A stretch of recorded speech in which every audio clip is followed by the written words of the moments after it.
بشر حافی ایک بہت بڑے شرابی تھے اور زندگی شراب کے نشے میں دھت گزرتی تھی۔ ایک دن گلی سے گزر رہے تھے، کاغذ کا ایک ٹکڑا دیکھا، اس پہ رب کا نام لکھا تھا۔ یار بندہ گناہ گار ہو بے ادب نہ ہو، گناہ گار ہو بے ادب نہ ہو، تو کاغذ کے ٹکڑے پہ رب کا نام لکھا تھا، اس کو اٹھایا، چوما، صاف کیا، خوشبو لگائی اور اونچی جگہ پہ رکھ دیا کہ یہ میرے رب کا نام ہے، اور شراب پینے پھر میخانے میں چلے گئے۔ وقت کے ولی کو الہام ہوا، جا ڈھونڈ بشر کو اور میرا سلام دے اور اسے کہہ کہ تیرے رب نے تیرے سارے گناہ معاف کر دیے۔ نکلا، پوچھا بشر کون ہے؟ لوگوں نے کہا وہ تو بہت بڑا شرابی ہے۔ اللہ اکبر۔ گھر پوچھا، کہا وہ شراب خانے میں۔ شراب خانے میں پیچھے چلے گئے۔ وقت کا ولی اللہ شراب خانے کے دروازے پہ دستک دے رہا ہے۔ اندر سے آواز آئی، کون؟ نام بتایا، کہا میں بشر کو ملنا چاہتا ہوں۔ کہا وہ تو نشے میں دھت پڑا ہے۔ ساقی میخانہ نے کہا کہ وہ تو نشے میں دھت پڑا ہے، کہا اسے ملنے آیا ہوں۔ تو اس نے جا کے کہا کہ باہر تیرا کوئی مہمان ہے۔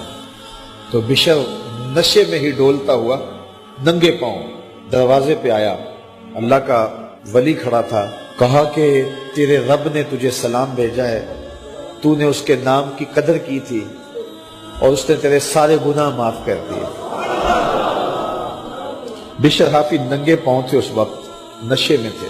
نشہ شراب کا تھا، لیکن رب کا سلام آیا تو یہ نشہ اس سے بھی اوپر تھا۔ جھوم اٹھے اور کہا کہ میں اب رب کا سلام آیا ہے تو اب میں ننگے پاؤں تھا، اب ساری زندگی میں جوتا نہیں پہنوں گا۔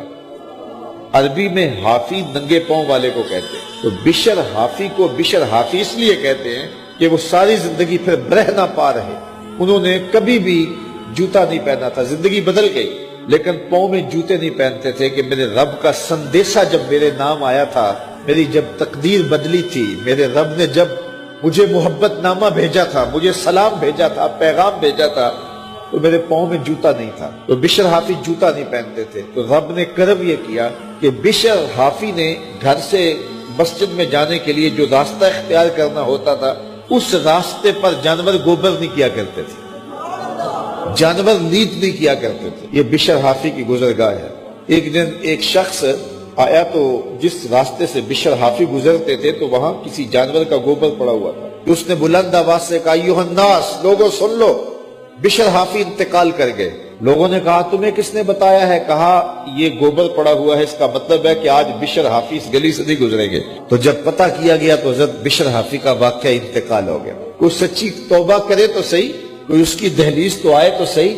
ہم تو مائل بکرم ہیں، کوئی سائل ہی نہیں، راہ دکھلائیں کسے رہ روے منزل ہی نہیں۔ کوئی جھولی تو پھیلائے، وہ تو قریب ہے، اس کی تو رحمتیں آواز دے رہی ہیں، یا ایھا الانسان ما غرک بربک الکریم، او بھاگے ہوئے انسان آجا پلٹ کے، تیرا رب بڑا کریم ہے۔